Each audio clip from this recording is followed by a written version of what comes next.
I want to introduce our guest, share a few words. Michael Kemp is the author of 3 books. One is Confessions of a Bible Thumper. The second is Craft Brew Jesus. And his latest book is Breaking Bad Faith. And in this interview, we will discuss Michael's path to constructing his own personal theology after questioning his evangelical experience as a missionary. Michael researched the history of Christianity and the evangelical movement and came away with a new view of Jesus and spirituality. He has been a featured guest on many programs. So please join me in welcoming Michael Kemp. Hey, Daniel, good to be here. Hello, sir. Really great to have you with us. Thank you so much for being here. I'm sorry, go ahead. No, I was just going to say that I'm really looking forward to this conversation.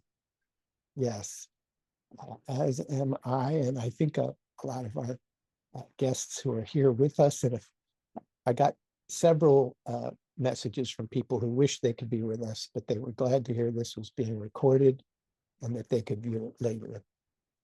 So to start us off, you were a missionary. Tell us a bit about your early missionary work and how that sort of opened your eyes to some of the issues with. Yeah, I got started in the evangelical movement back when I was a teenager, and the Jesus movement that was very popular back then in the 1970s. So I'm dating myself here, but eventually I started buying into some of the narratives that were going around in that movement that, you know, Jesus is the only way to heaven. You have to accept Christ. You have to accept certain doctrines, etc. And if you have, any problems in your life, it's because you haven't accepted Jesus. You haven't done it the right way. So I bought into that, and eventually, long story, got formally into the movement in college, and started going to a college fellowship. Eventually started hearing the narrative that, you know, you need to become an evangelist or a missionary because people are not saved. And it's a very distinct us versus them mentality in this movement. So yeah, go ahead. So what was your perspective before encountering that perspective? Well, I mean, before my mom joined the local evangelical Baptist church down the street, we were Methodists. So it was more of a mainline church experience. And, you know, there wasn't this kind of like urgency that to save people and all this. It was like, you know, God is love, and we're looking at the scriptures, and we're, you know, doing things according to how we're seeing them. But the evangelical church really had a different message. And how did that land with you? Well, in the beginning, you know, I was basically told, you know, you won't find peace until you like jump through these hoops that we're talking about.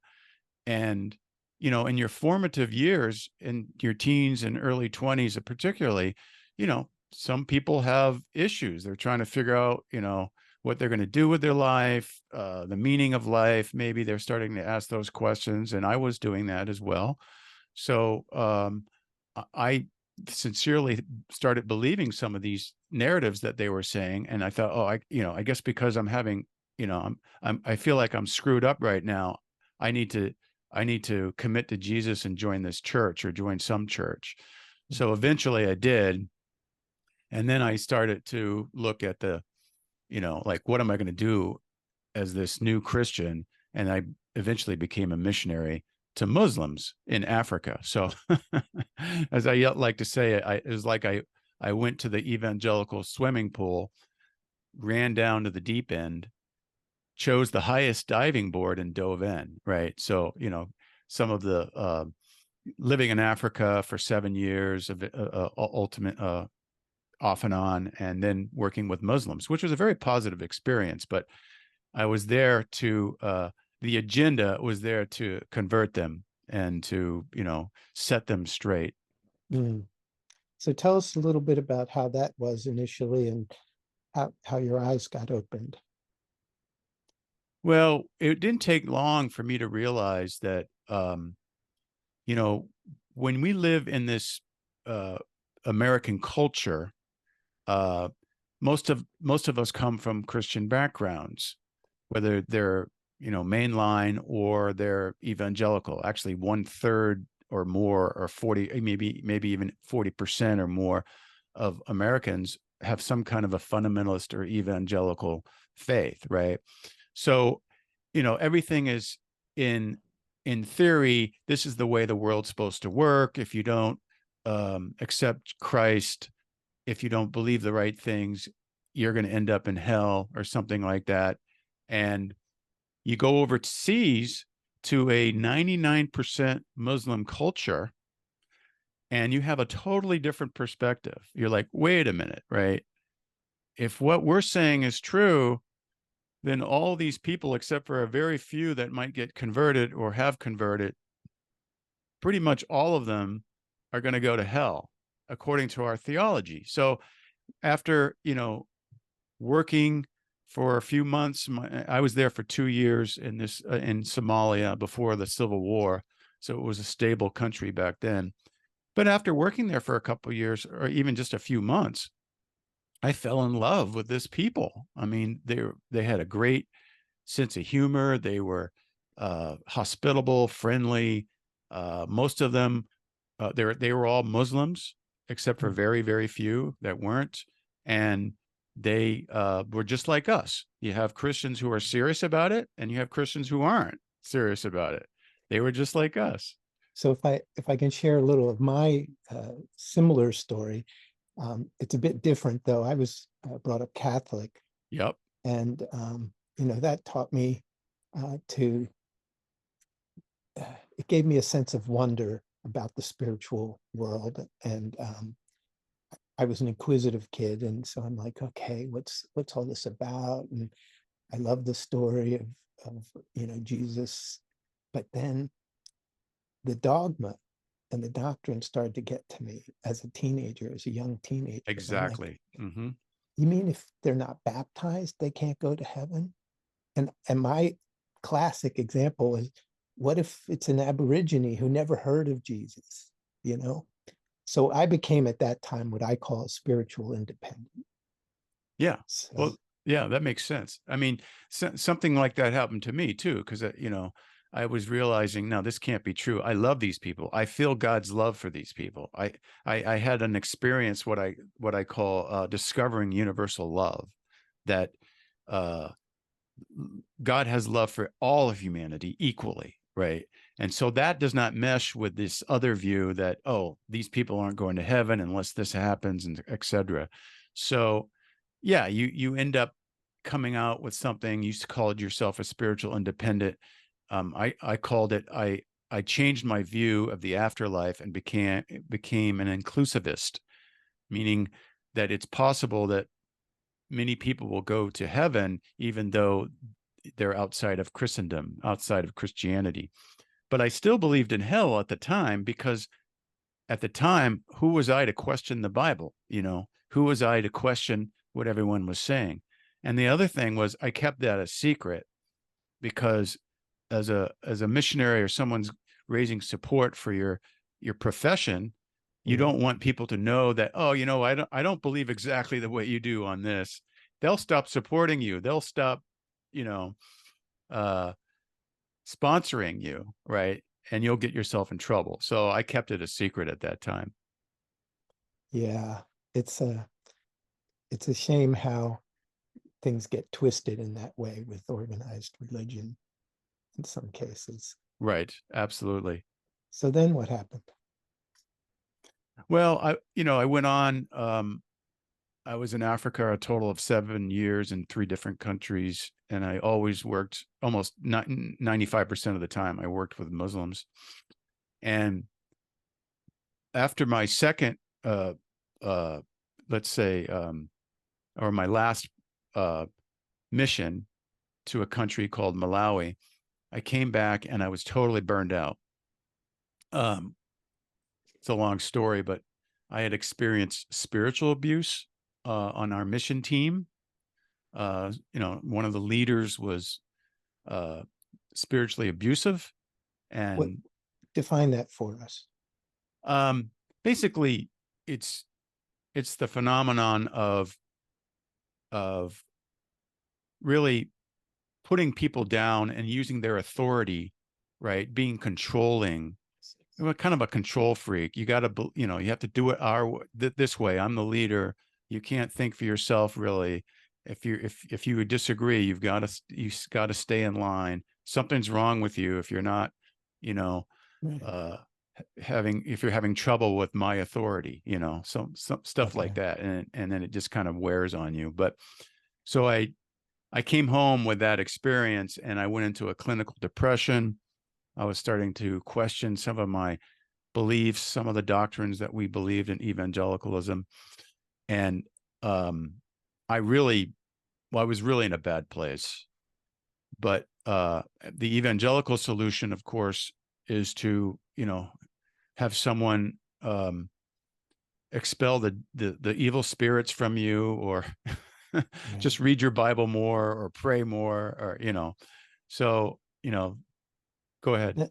Now, to be clear, you don't think that that the people are bad or what they're doing. I think everybody is trying to do their best as they understand things. True? Absolutely. I don't want to leave the wrong impression. People in their faith communities, in this case, evangelical communities, they're taught a certain narrative, and they sincerely believe it's true. And it's hard for them to think outside that narrative, outside that box. Right. Right. And some people, did understand what I was going through and understood, yeah, I need to go to a counselor, and, but they always wanted you to go to a Christian counselor, evangelical Christian counselor. Everything had to be the Christian way. Right. So long story short, I did come out of that depression, but actually it wasn't through the Christian methodologies that they were saying.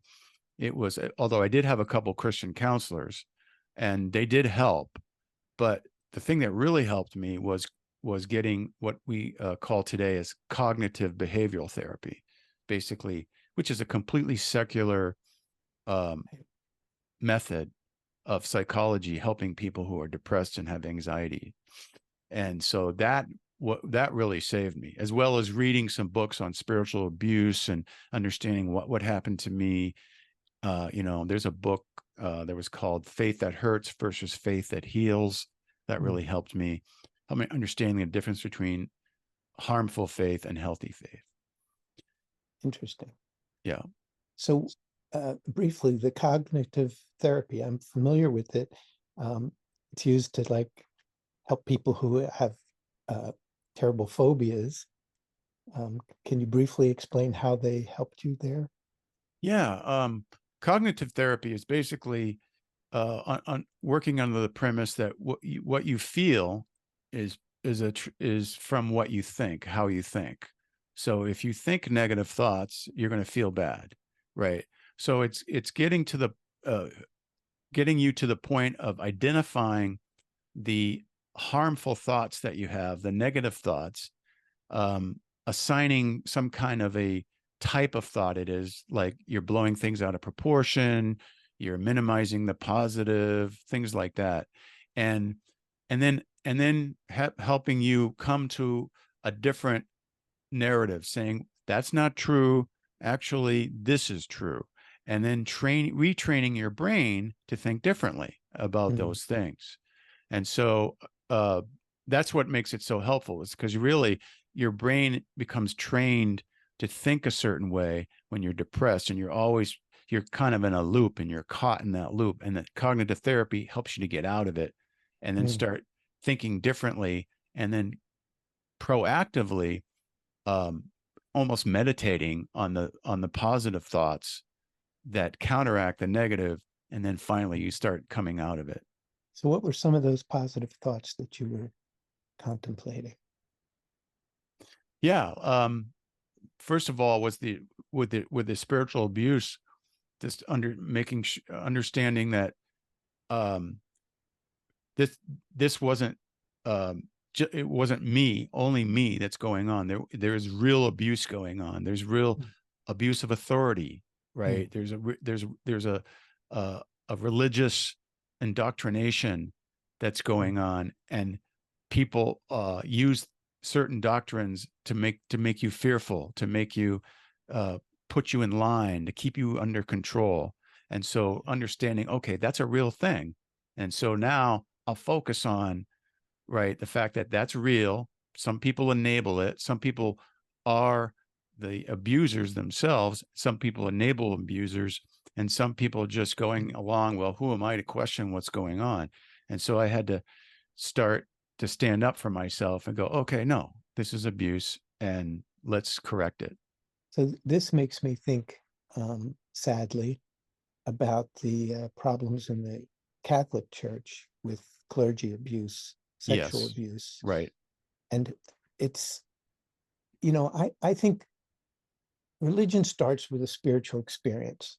Mm-hmm. Somebody has a spiritual experience and they're charismatic and they share it, and other people join the movement.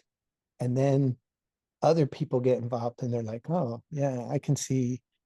And then they start to create rules and they start to create dogma, and you got to do it this way. And then before you know it, you've got to give your authority and your power to them. Right. And that's the sad part, I think. But there are, I think, many good aspects to religion. I think it brings people to God. It helps them develop a relationship with God, although unfortunately they have that intermediary of the clergy or whatever authority. Thoughts on that? Yeah, right. No, there are many, even in evangelicalism, there are many good things, and that's what draws people into the movement. There's a sense of community. People are saying, "Hey, we have the answer to the mysteries of life." When you get into the New Testament and you read Jesus's teachings, they're very compelling and very, especially the love ethic, very persuasive in helping us become more loving people, etc. So there's a lot of positive things. But when you find out, and the Catholic Church might be different, but in the evangelical churches, what you find out is that there's a kind of a narrow way of viewing things. There's a set of dogma and doctrines, statements of faith that you have to believe.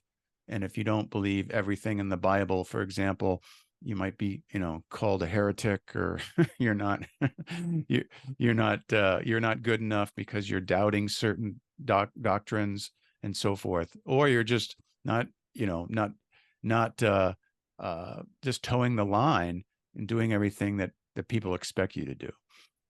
So for me, I was sort of born a philosopher. I was born asking questions, big questions, and trying to figure Right. things Yeah. out. It seems it was a coping mechanism for the difficulty you came into. Although I have to say your book is tremendous. It's like you're a wonderful philosopher as well, and theologian. Tell us about that transition. Yeah, like I said earlier, when I first got into evangelical Christianity, it was like, who am I to question these things, right? Mm. It's like people, it's like you have a good, I had a good spiritual experience, and I had others later I can share, and you get into it, but then people are starting to say, okay, but this is the way, this is what you're supposed to believe. This is how you're supposed to view the Bible. This is what the afterlife is like. This is, and on and on. And you're not really encouraged to question. And if you do question, they have to be very safe questions, and you have to accept the answer that they give you. If you don't accept the answer and you keep coming back, that doesn't make sense to me, whatever, then they don't like that, right? Because you're not Right. towing the line. So I'm not that personality. Eventually, that part of me that likes to question things, the logical, the philosophical, started to come out and going, okay. And even while I was in the movement, there were things of saying, well, I don't believe that. I won't make it public, but I'm not going to go, I don't buy that. Right. So you Right. kind of learn how to kind of be in both worlds for a while until you're ready to say, okay, I'm ready to deconstruct this. There's a term you may have heard of, cafeteria Catholics. Have you heard of that term? Yes.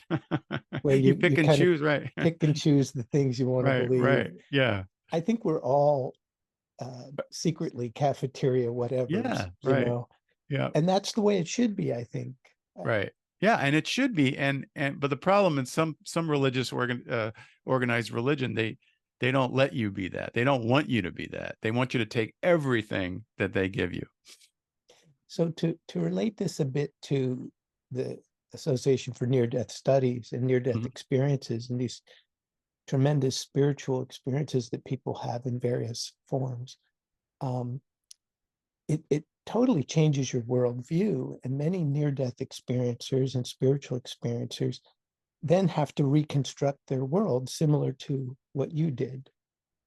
And I understand Right. you've had some spiritual experiences as well. That's correct. I have. Yeah. I haven't had a near-death experience, but I had several that were very profound. And they were, while I was in the evangelical movement, I was actually, for a long time, I was in the charismatic movement where people, teach that you have to be baptized with the Spirit and maybe speak in tongues and all this stuff. So I was getting that in church, but for whatever reason, it wasn't working for me, right? Mm. So I one day, and this was probably just a few years after I supposedly converted, um, I was in my room praying and asking to be filled with the Spirit. And I was very sincere. I thought everything that the church was telling me is true. So why am I not getting this? And so I was, very urgently praying and very sincere. And after whatever, 15 minutes or something or whatever, I had this amazing experience where I felt like the love of God totally filled me. And I had a feeling of affection, love, care, even a physical feeling of just being, uh, it's hard to explain, just full of a love for people. I, And yeah, I call it a heart opening yeah, experience. that sounds good. And that's a good way to put it, a heart opening. And whoever I thought of, I would get more feelings, really strong feelings of affection for that person. And then I would think of someone else and I would get really strong feelings of affection. And this went on for, I don't know, 10 minutes or so. And it got so strong that I had to ask God or the Spirit, can you tone it down a bit? This is like really, really powerful. And that that really helped me understand what love was all about and what God's character was all about. I've Um, had a similar experience, right, so I can relate, Michael. right. Unfortunately, I didn't just leave that church and just go off and find some of the things that I discovered later on. That took a lot more time. But I thought, okay, I'm baptized in the Holy Spirit. I'm just like everyone else, but then you realize, and one of the things, this is very important for people to realize, just because you have a positive spiritual experience in some kind of a church or organized religion in that environment doesn't mean everything in that church or organized religion is that they teach is true. Okay, because that's what they were trying to say. Oh, see, you had an experience, you found the truth. We teach the ultimate reality. Everything we teach is true, or everything we teach is healthy and biblical, etc. So that's not necessarily true. So you have to be careful. God, I think, just reaches out to people where they're at, and you can have a positive experience. But the doctrine and the dogma and the other things, that might be a totally separate issue. There's a similar problem in various spiritual communities. I'll call it the guru problem, where when somebody has the ability to give people experiences like that, they start to put them on a pedestal. And Yes. then sometimes, not infrequently, their egos take over, and then they start to abuse that authority. sadly. Absolutely. That's the other thing about certain organized religions like evangelicalism, fundamentalism. It attracts people with large egos, people who want to be in control. They want to be a leader and they want to be in control. Then they go, oh, this is perfect because the structure is already there, right? Right. And so then if they have some kind of a gift, whatever, if it's, speaking gift or prophetic gift or healing gift that they might claim they have, then that's great. But they've got this big ego and there's something underneath that's really not truly loving about how they're handling themselves. So would you say that actually being a cafeteria, whatever, is a better way to be because you're not accepting everything hook, line, and sinker. You're picking the pieces that resonate with your own Right. heart. And yeah, and that's what I tell people today. Just pick what resonates with you. But on the other hand, don't, have an open mind, right? Um, some people, you might say, throw the baby out with the bathwater, right? And if they've done that after, really looking at everything and making their own decision, that's fine. But a lot of times people kind of have a knee-jerk reaction, say, well, all religion is bad or something. I'm out of here. All spirituality is bad. I'm an atheist or whatever. And so That I like to tell them just, be patient, but yes, follow where your heart's leading you according to what you're seeing in your deconstruction. that reminds me, I was just, I listen to a lot of near-death experiences and read them, and um, there there's a whole sub-community of atheists, former atheists who had near-death experiences. Oh, Um, really? Wow, oh, that's oh, interesting. yeah, many. And then they have the experience and they're like, ooh, wow, was I wrong? But this one I was listening to, she she met a wide variety of religious figures, not just Jesus, but Muhammad and some archangels and some yogis and some Native American um, uh, spiritual figures, and then she was in front of a council of sorts, and then there was this one older guy who she realized was God. Oh, right. An older guy. So she's just kind of like, and then she was getting all this love and appreciation and acceptance, and she's like, but I was so mean to you folks Right. as an atheist, Right. but all she got was love back. That's a really good point and lesson. Excellent. And that's one of the things I discovered. The character of God is just like what you described. It's like, you get, you know, God takes a lot of heat, right? But he or she is really the nature of God is loving and merciful and forgiving and restorative, not retributive, right? Not trying Yeah. to punish you for doing wrong because he or she has some kind of a justice system that has to be met, right? Or because for punishment's sake, that's just the way it is. No, he or she God wants to restore people, Mm. not use retributive means. And of course, the ultimate retribution is going to hell, or the final judgment, and you don't make it, right? So no, that's a great lesson that person had from that experience. Another experiencer, I believe this was Amy Call, um, she asked God, which religion is the right religion? Right. And he felt it was humorous, and she immediately understood it was like asking a, a completely absurd question, like what kind of cheese is the moon really made of? Yeah. Right. It's I see. just, Yeah. Right. Yeah, right. So that's very interesting. Like, what religion is the right religion? And that's definitely the wrong the wrong question. Yeah, go ahead. I like the Dalai Lama says the best religion is the one that brings you closer to God. Yeah, right, right. No, that makes perfect sense. And I think one of the things that I believe that um, is kind of something that's beyond religion, and I call it what matters most. What matters most is the love ethic, and I think Jesus taught the love ethic, and you can find other teachers who understood the love ethic, not just Jesus, but Jesus had a really profound way of doing it, I think.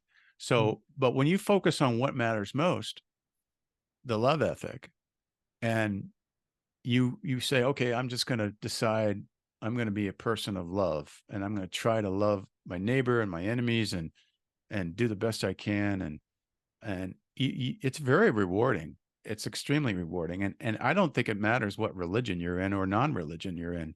If you catch that thing that I call what matters most, and you try to pursue it. Well, that was his central teaching, I believe. I don't think many people would disagree.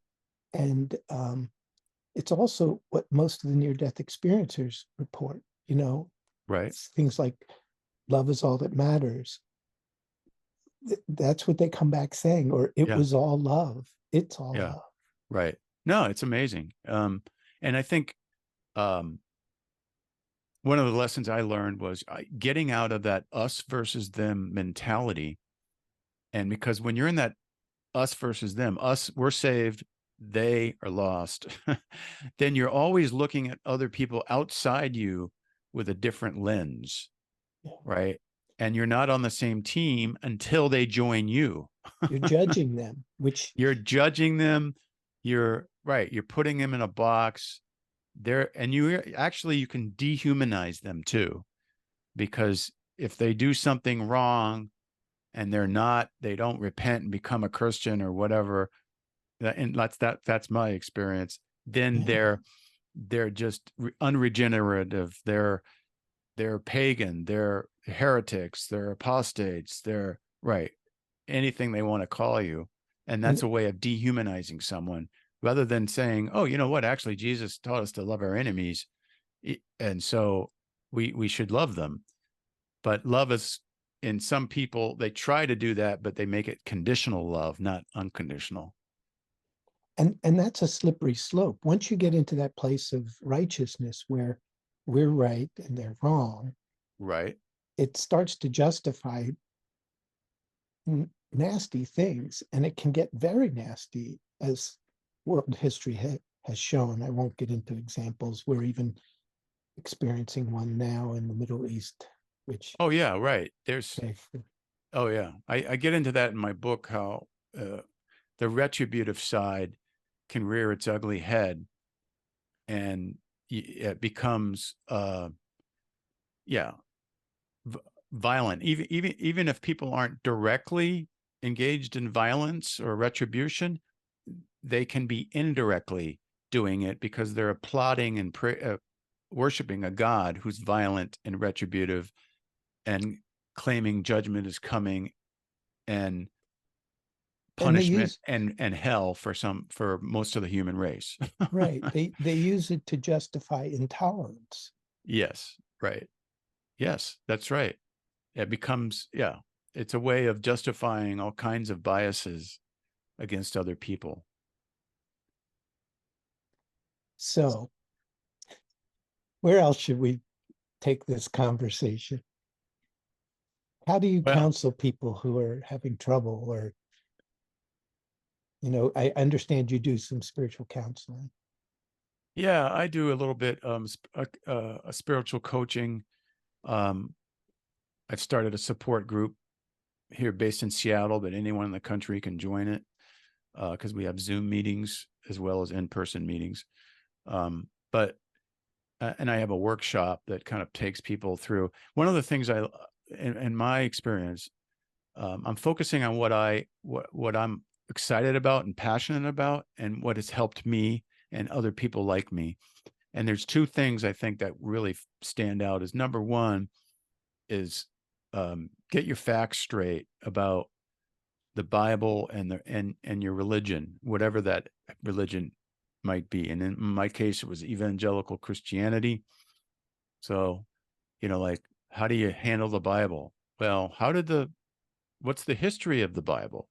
Just learning the history of the Bible helps you know a better way of handling the Bible.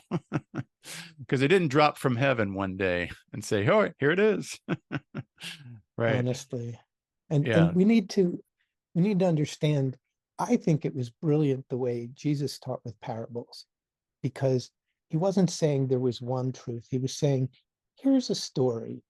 And those stories you could interpret as a child or as a teenager or as an adult or as a very experienced, wiser, older person, hopefully wiser, older person. Each level has different messages you can take from that. And I Right. understand he did that partly because to be too direct back then would have gotten him crucified sooner. No, you're probably right. I mean, there's so much wisdom in the Bible and Jesus' teachings, and even the prophets, and even some of the things in the book of Genesis. But there's also a lot of things, especially in the Old Testament, that are very retributive and violent, right?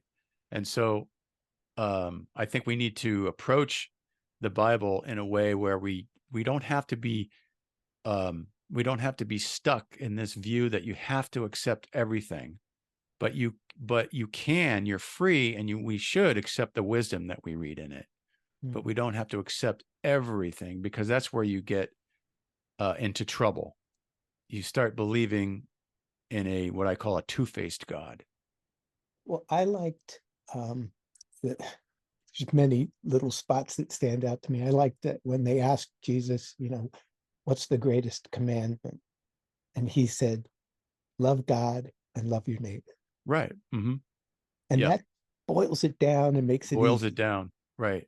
And there was this thing for a while, it may still be around in some circles, it was what would Jesus do? Remember? That's correct. Yeah. Right. And I changed it to make it non-denominational. And I say, what would love do? What would love do? That's a good way to put it. Right. What would love do? Yep. No, that's true. That's some of the wisdom of Jesus, of boiling it down, summing it up. Do unto others the golden rule: love your neighbor, love your enemy, and you can't go wrong with that. But the And problem is, of course, religionists like to make it more complicated. near-death experiences teach us the reason why the golden rule works. Treat others as you want to be treated, because you're going to have a life review, and you are going to experience how you treated everyone else. Yeah, I mean, I think that kind of reminds me of what I call a restorative love approach, where I envision, having never had a near-death experience, but listening to others who have had one, I realize that life review, or maybe some other kind of experience, is a restorative one. It's one that's saying, okay, like the atheist that said, hey, I was kind of mean to you and you're loving to me. That's a correction. Oh, okay, I shouldn't have been that way, right? I get it now, right? And I think that's what God does. He restores people by lovingly correcting them. And some people need, I don't know, they need more correction than others, but the more that we can learn those lessons here, I think the better off we are. And I can't think of a better system. I mean, the old system that I was taught was, as you pointed out, you got to do this the right way or you'll be punished in some way. But God doesn't punish. God just shows you what you were like from Yeah, both sides. right. And then you go, oh, geez, I had no idea. Yeah, Or and I maybe you think did. and I think the punishment, if you will, is not from God. It's more like the consequences of your actions. If you did something really terrible, you're gonna, when you're convicted about it, you're gonna feel really terrible about it. That's the only punishment that you have. It's just like, okay, but but you find out there's forgiveness, there's a way out, and that's the beautiful part of it. And one of my favorite sources is Emanuel Swedenborg. And in his experiences, he was allowed to see some people go through their life review. And a couple in particular, he points to a murderer who, you know, came face to face with his actions, and he couldn't deny it. You Yeah. cannot deny it. It's undeniable. There's no Right. pretending that it Right. didn't Yeah. happen Right. or that it was justified, perhaps. Right.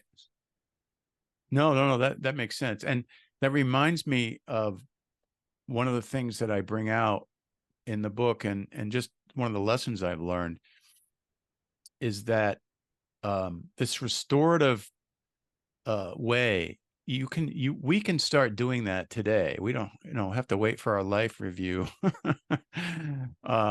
We can start doing it today in the way we treat other people, right? How do you react to someone who's really bad or is evil? And I've got 3 different stories in my book that I love to share, if you don't mind me sharing them. Please. Yeah. How this actually works. And then one of we've got a them, couple questions oh yeah, that we'll right, let me take. share And then, one story and then we could take a yeah. question. And let me Okay. say to the audience, if you have questions, put them in. We're going to get to them shortly. So go ahead. Right. Yeah. Well, there's this guy named Daryl Davis. He's a Black African American who encountered Ku Klux Klansmen in his everyday life. And he started asking them the question, why do you hate me when you don't even love me? This is a true story. It was actually a documentary called Accidental Courtesy. You can hear his story.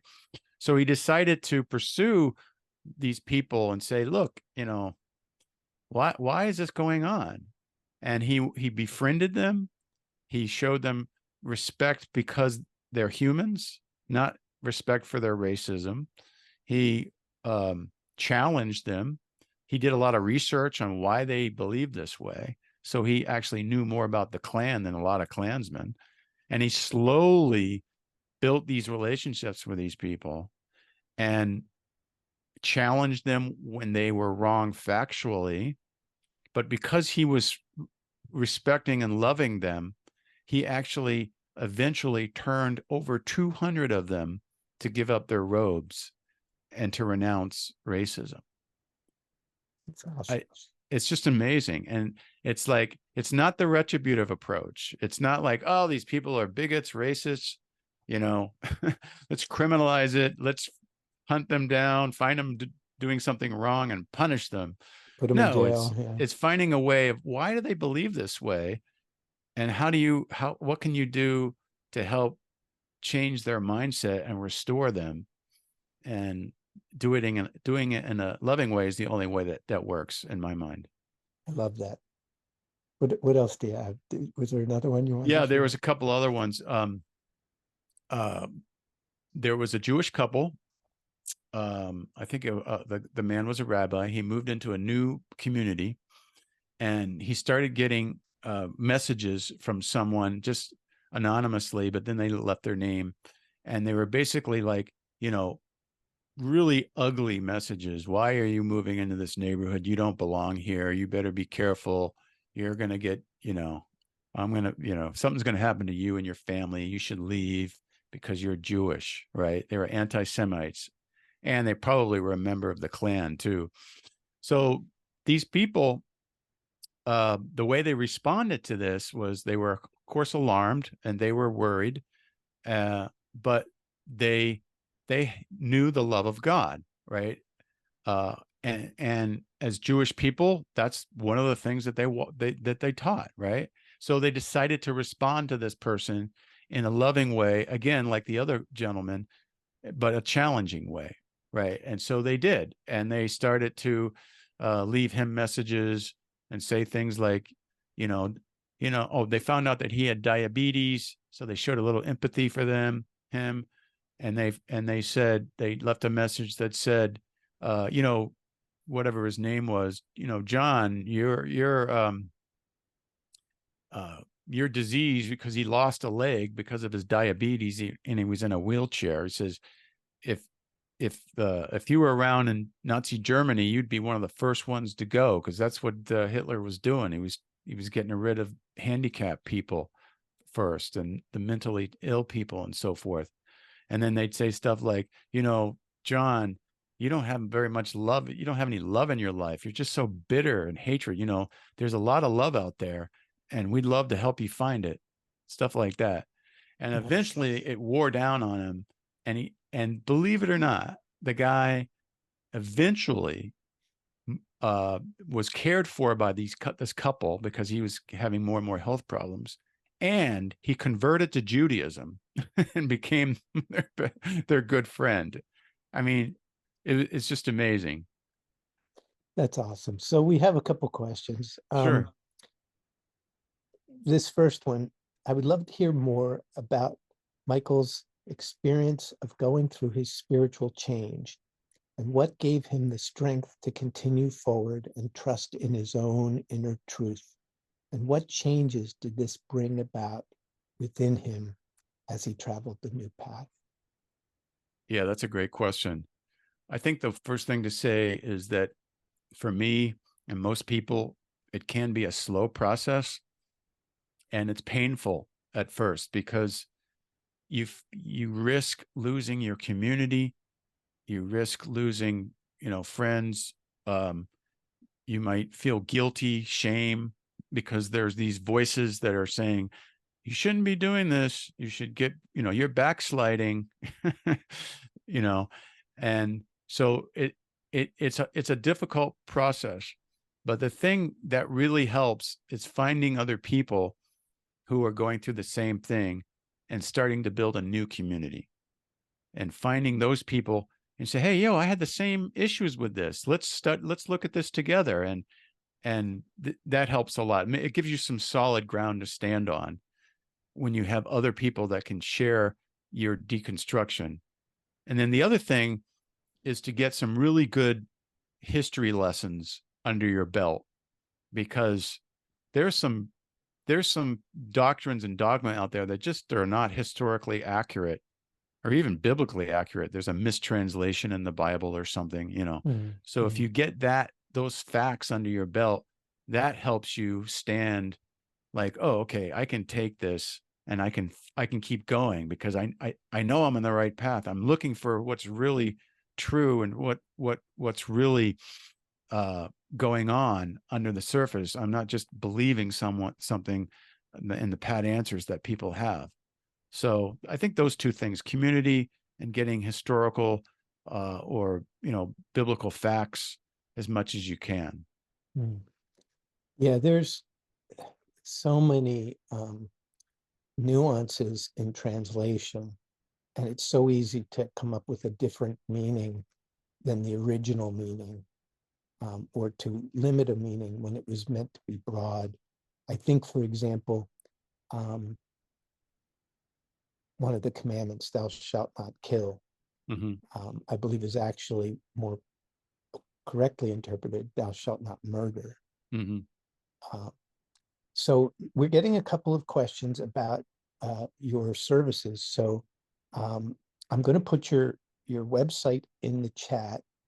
Okay. And spiritualbrewpub.com. Yeah. Spiritual Brew Pub. So say a little bit about why you picked that name of a brew pub. Oh, that's a good question. Well, when I started deconstructing, I found a community, and I found other people who were doing the same thing. And we decided, well, we're not going to church anymore. So where are we going to talk about this stuff? Well, you go down to the local microbrewery or pub and drink beer and talk theology. So, so when I started my website, let's call it the Spiritual Brew Pub, because that's what I used to do for years. We had pub theology meetings, right? That's a thing, by the way. It's been going on for years. And and then what was the other question? Just what the services are? Well, the specific question is, how can I tap into your Zoom support group? Oh, right. Go to my website, and on the homepage, you scroll down and it gives the introduction of who I am. After it talks about the book, you'll find a link to the deconstructing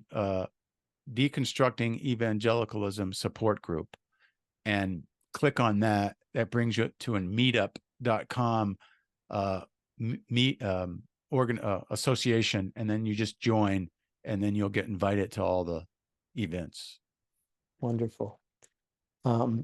Let's see, this next question is sort of related. I'm interested in your support group and attending virtually. You're a great speaker. Thank you kindly.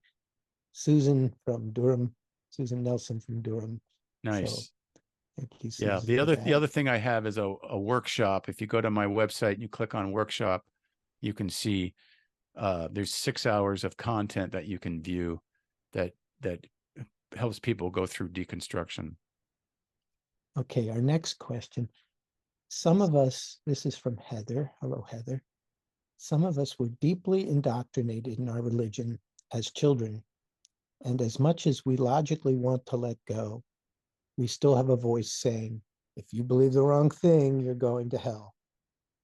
And Satan comes as an angel of light to fool you.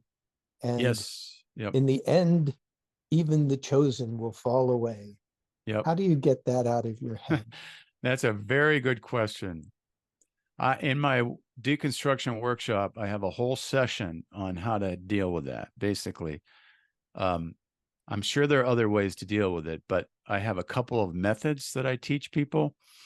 And one of them has to do with cognitive therapy, that, like we talked about before. You identify one of those things that she just said, or he said, like,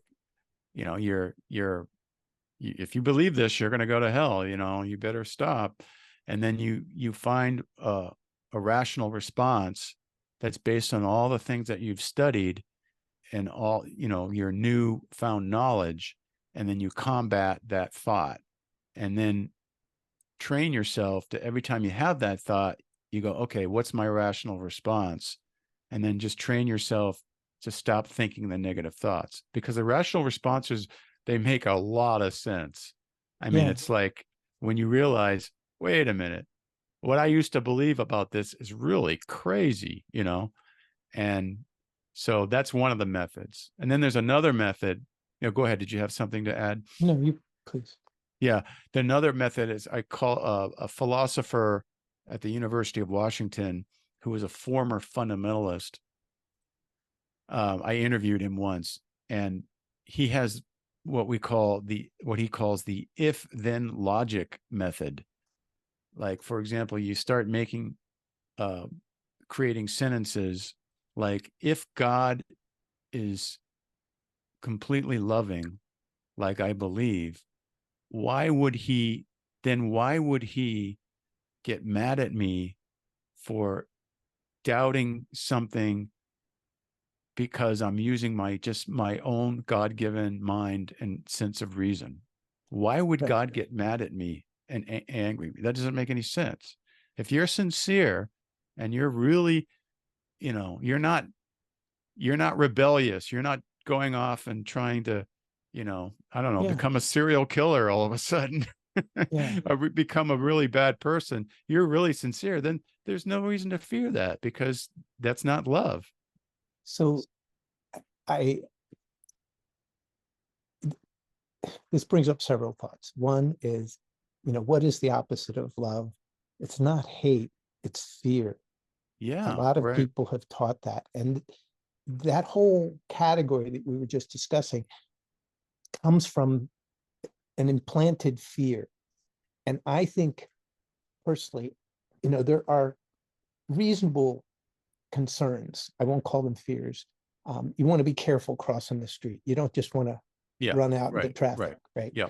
But that's not a fear. That's being careful. Right. But being prudent, right? But if you have a position where you won't go out because something might happen to you, that's fear. That's not concern or care. So I personally had an experience like this where I was about 30 years old, and around 32. And I was, as is my wont, I think a lot about these questions. And I was thinking, am I being misled by some of the things that I'm reading? Yes. And I went into this questioning, and I realized it's a bottomless pit.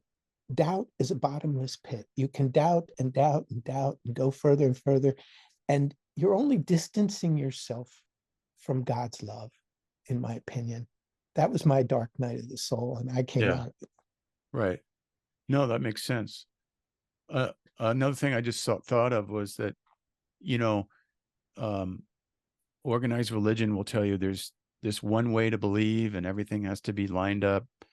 But in reality, like you said, in reality, people aren't like that. There's the cafeteria Catholics, and there's the, people like myself who are like, I don't believe all this stuff, but I have my friends here and I'll just keep going. Right. But so no one in the on the earth, even if they claim they believe the right thing, all the same things, no one believes exactly the same way. No one. Right, right. Everyone has their own little perspective on things that's different. So even fundamentalists, believe me, they Right. don't agree on absolutely everything. So, you There's know, no such thing. right. It, So I say, look, why get all bent out of shape because you don't believe exactly what all these other people are saying when they right. don't even probably believe exactly the same way either. I say, look around you. We've got so much diversity in this world alone. And then you look outside into outer space, and we've got so many other stars and galaxies. And God loves diversity, clearly. Yeah. So we have, I'm going to take this question from Rebecca. Where should I send people who need your work? Like, what is the first thing you'd recommend to them? This is for my healing clients with religious trauma. Thank you so much for the work you do. That's Rebecca Castle. Hello, Rebecca. Rebecca, I know Rebecca. Hi, Rebecca. We just got connected. Yeah, I would check out that workshop and the support group.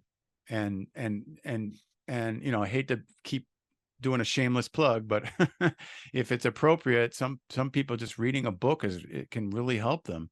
And there's other people out there too. I bring in a lot of different voices. It's not just me. So people can find resources on my website and podcast and interviews with other people. What are they dealing with? If they're dealing with, I don't know, religious trauma, then listen to some interviews of people who are specialists in religious trauma, and then get some help in that. If they're dealing with what I'm describing as deconstruction, maybe take my workshop or find another some other content that deals with that. So look for things that fit the issue that people are struggling with. So here's a really important one, in my opinion, from Paul. As part of my deconstruction, I struggled with the divinity of Jesus. Mm-hmm. This is frightening because he has always been my spiritual rock. What do you have to offer? Yeah, I kind of feel the same way. Like um, I don't really know what to label myself. I don't go to church anymore. Um, I still believe in Jesus. I try to follow his love ethic. I have actually no problem with someone believing that that Jesus was, God became Jesus in the incarnation. I think I still believe that. But what I've learned is that that's perfectly okay for someone to believe, just as long as you don't make it what matters most and start judging other people who don't believe that. Right. And so, yeah, I think hold on. If someone feels strongly and passionate about that, hold on to it. Where you draw the line, I think, is don't harm other people by what you believe. Don't harm other people in your life. Pursue a love path, and don't be judgmental about it. But I encourage people. A lot of people that come to me say, I've deconstructed almost everything, but I can't let go of Jesus. And I go, great, keep Jesus, just follow him a different way, not through the church necessarily, or sometimes they do. They find a better church and they do it, but it's your choice. So a little more about me. I was brought up Catholic, became an independent, met my wife in college, and she was Jewish, Reformed Jewish. And so we got to know each other, and I slowly got to learn about Judaism. And I figured, well, it's good enough for Jesus. I'm not going too far off the reservation. Yeah, right. And the Reformed congregation, the wonderful thing about Reform is they don't jam rules down your throat. Right. And we moved and found a wonderful congregation. And I say it was the most Christian congregation I have ever belonged to, because they loved each other. There you go. They didn't Right. judge. You Right. could be No. mixed race, mixed religion, mixed whatever, gay, lesbian, and Right. you were accepted. No, that's the thing. You can find a community among the Jewish tradition, the Christian tradition, the Muslim tradition that is truly loving. And my third example of restorative love was a Muslim community who reached out to a domestic terrorist who wanted to plant a bomb in their mosque because he hated Muslims after coming back from Iraq as a war veteran. And they reached out to him because they had a love ethic in their mosque, in their community, and they won him over. And guess what happened? He converted to Islam and became a leader in the mosque. And what does that say? It says love is transformative. Yes. Love is transformative. Right. But that's the thing. It's like, well, but he didn't become a Christian or whatever, No, don't worry about that. If he's following the love way, if you could say he's following the Jesus way, if that really is meaningful to you. But that's what matters, the love way. Yeah. Amen, brother. We'll turn this into a revival meeting. So here we have, let's take this one from Lloyd. What role do you see exposure to scientific evidence for the afterlife playing or not playing in deconstruction? Was your continuing belief in some kind of afterlife helpful to you? Yeah, I think my belief in the afterlife is definitely helpful to me. Yeah, absolutely. I don't know. I read what's his name? Proof of Heaven. I forgot the author's name, Eben but I'm sure Alexander. you, right? Eben Alexander.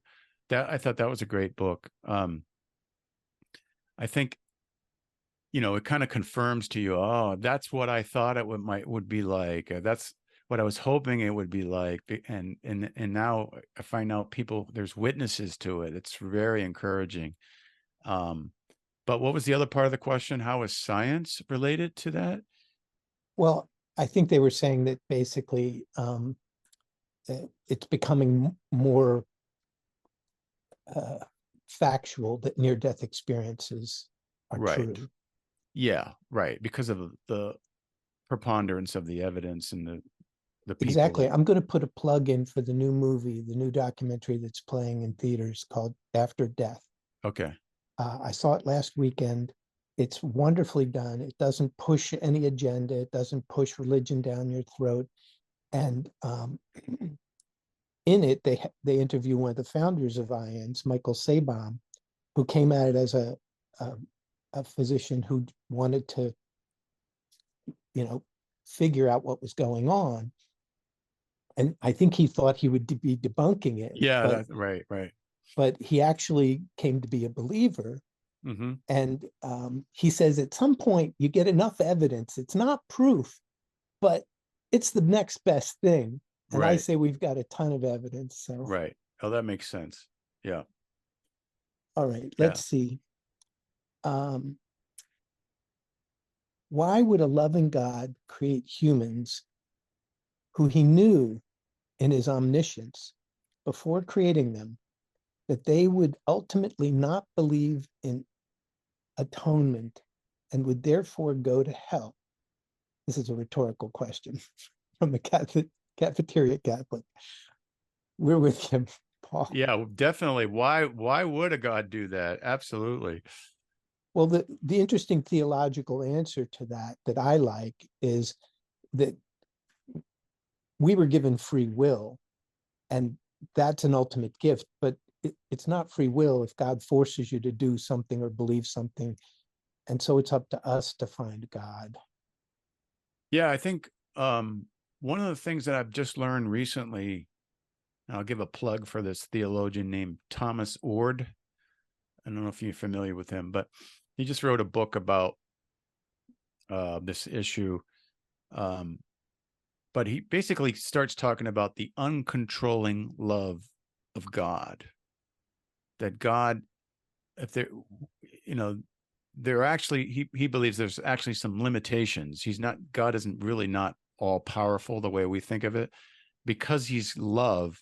Love requires that you be uncontrolling, because controlling someone is not loving. So the power of uncontrolling love really does do away with that myth of, why would God do this? Well, God isn't doing that because he's not sending people to hell. He's not determining who's going to be saved and who's going to be lost. He's doing everything, he or she is doing everything they can to restore people, but in an uncontrolling way, in a way that he's not imposing it on people. Well, in my opinion, salvation, if you will, or coming back home, a la the parable of the prodigal son, is inevitable, because that's just the truth. Us going off on our own is an adventure, but you can't really leave the home of love. No, I agree with that. I like to say that I like to believe that we were created in the image of God, and will always be in that image. But if we go off the path, we're getting pulled back all the time until we finally say, yeah, you're right. I gotta get back. Because that's the truth. So here's a comment from John from Richmond, California. He says, regarding what you're saying, how can one tap into a healing community and into historical truth? I'm going to say the IANDS sharing groups are a healing community, because Right. you're accepted. And many people with near-death experiences come back with a different set of beliefs that causes them not only to be rejected by their religious community, but also by their family. Right. We're Right. accepting. Yeah. Right. And the other part of that question, how to tap into historical truth, like in my content and a lot of people's content, there's just a lot of resources out there. You can find, I have a ton of footnotes in my books, and you can find the bibliography. I recommend books. There's just some really, if you like, if you want to look at, I don't know, with the LGBTQ issue, there's books that I recommend. That there's, whatever the issue is, women in leadership, the doctrine of hell. There's a whole bunch of resources on that. And anyone who has any questions, you just go to my website. I love answering questions like that. If you say, hey, what do you recommend for a book or a content? I'll be glad to interact with people on that. Speaking of LGBT, etc., have you heard of the Book of Andrew? The Book of Andrew? Yes. I think I have, but I'm not familiar with it. I'll put it on your reading list. The Book of Andrew. It's a channeled work, and I highly recommend it for folks who are non-traditional sexually and yet have a spiritual inclination. Right. Okay. It really speaks to that. Good. So here's something from Heather. Some of us were deeply indoctrinated in a. Oh, sorry, we answered that one. My mistake.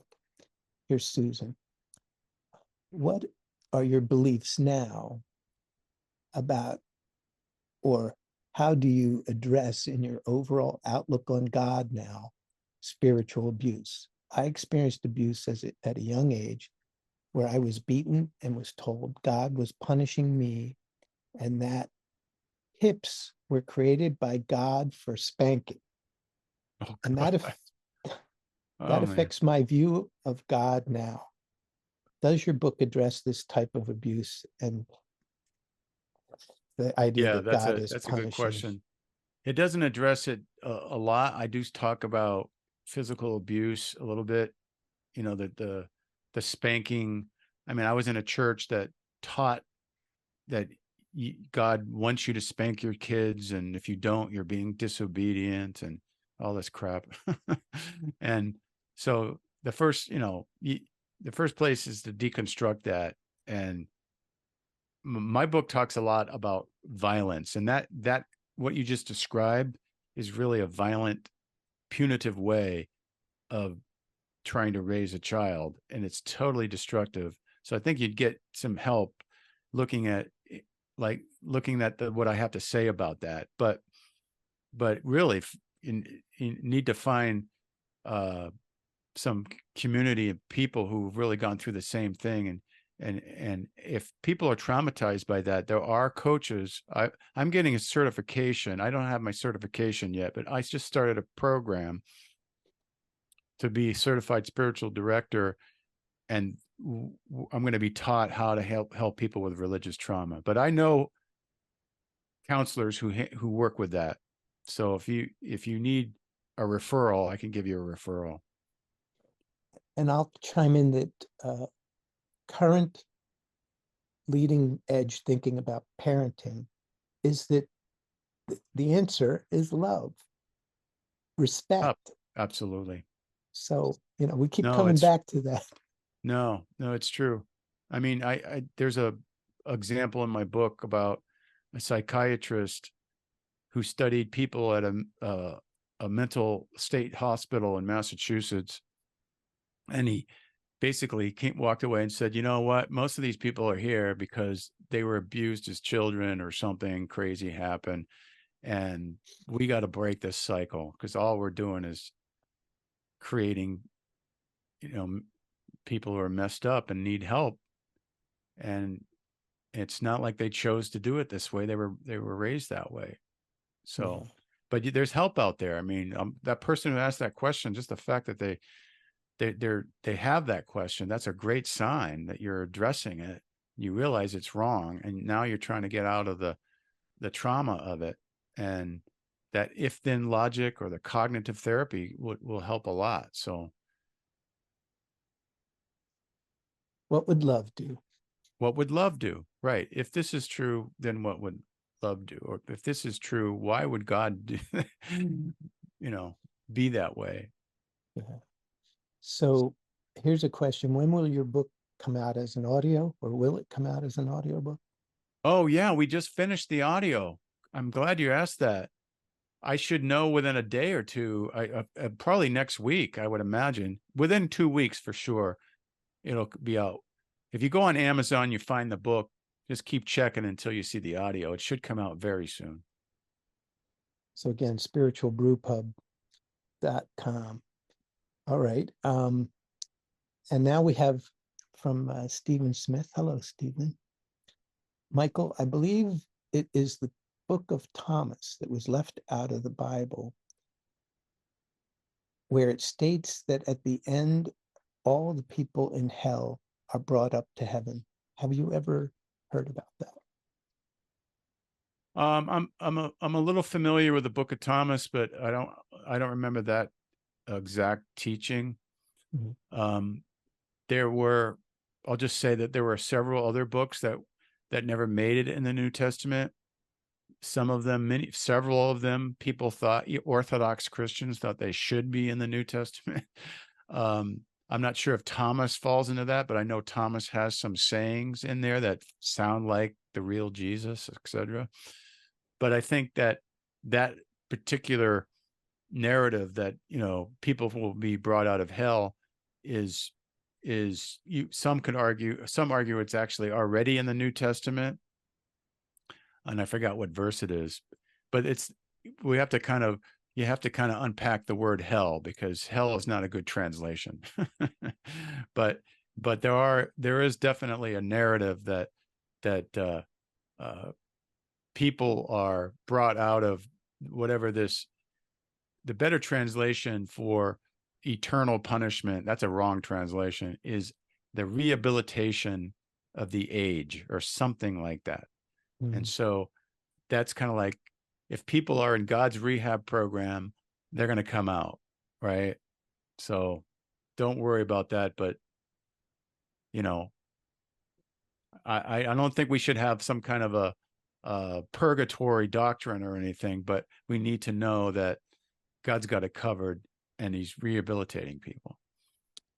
Well, I co-host a couple of different IANDS groups. I'm going to put a plug in for if anybody here has had a distressing spiritual or near-death experience. We have a distressing group that meets once a month. Oh, okay. Where we discuss any sort of distressing experience, including hellish ones. Mm-hmm. And it's my belief that the fear that's put into people by organized religion creates this belief that you're unworthy, number one. And then when you're in that position of crossing over, you're fearful of being judged. And then you kind of manifest a negative experience for a period until you realize this doesn't make sense. And many of the people who have these experiences, they hear a little voice that says, pray or call to God, or, something of that sort. And when they acknowledge that, they're released from that experience. Oh, I see. Like a bad dream. Yeah. No, that reminds me, when I was clinically depressed, I had a couple of panic attacks, and I think that what you just described almost sounds like a panic attack, right? You're just like so overwhelmed with all this negative stuff that it just manifests in complete chaos and disorder and fear and so forth. And then you have to kind of get yourself out of that mindset, and then say a prayer, and then you're healed. Yeah. I'm a huge believer in prayer, whatever it means to you, but to ask the spiritual side for help, whether it's Jesus or God or Muhammad or whomever. I need help. Right. No, I'm still deconstructing and trying to reconstruct prayer. And I'm not sure exactly where I'm landing yet, but in a lot of organized religion and conservative Christianity, prayer is very transactional. Mm-hmm. So God doesn't do anything unless you pray. God's not really caring about you unless you pray, right? And that, I think, is destructive. God is always reaching out and caring for people, but we have our own barriers from our own life experiences. So it's great to ask for help, but really know that the help is always there, ready to help you. It's always been there too. Yeah, the image I would use is they're always outside the door waiting to be let in. Mm-hmm. And prayer is opening that door. Yeah. Real prayer. Right. Mm-hmm. Is accepting that help, because we get into the mindset that we know what we're doing. I can control this. I'm in charge of my life. I don't think that's right. really... If you need to get out of that mindset, then you really need to humble yourself and say, I need help. Can you help me? Right. Exactly. Yeah. Well, we're down to the last 5 or 10 minutes here, Michael. Do you have some parting wisdom for us, or some final things that you'd might like to make sure you get into this? Well, I'll say this. In the book, Breaking Bad Faith, I go through 12 myths about religion, and particularly conservative Christianity. So those are really helpful.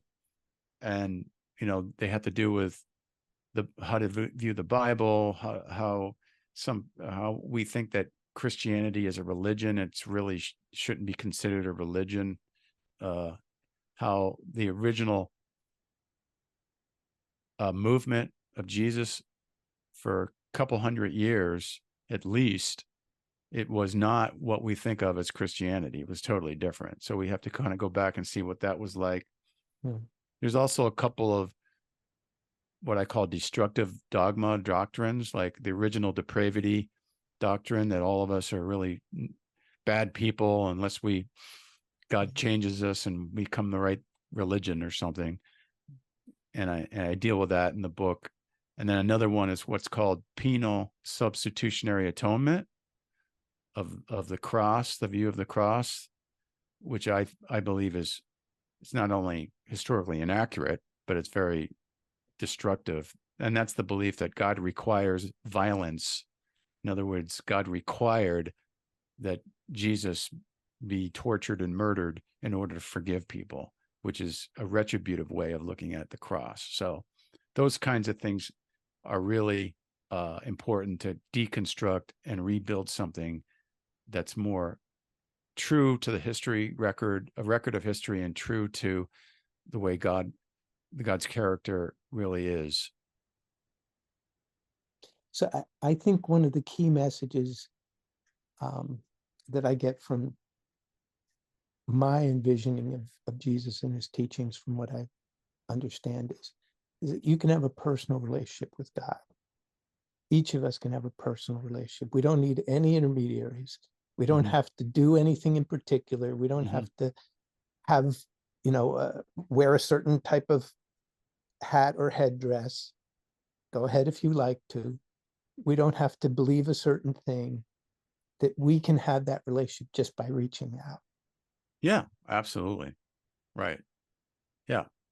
Everyone can tap in, and you don't have to be, you can be in a organized religious movement, or you can be outside the organized religious movement and you can still tap in. Yeah.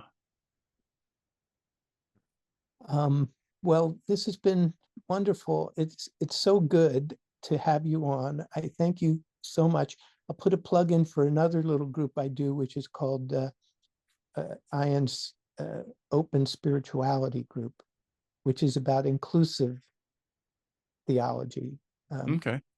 It's about open, inclusive, and spiritual in the broadest sense of the term, and just connecting with everyone else at the deepest level, which I guess is love. Yes, absolutely. So that's once a month on a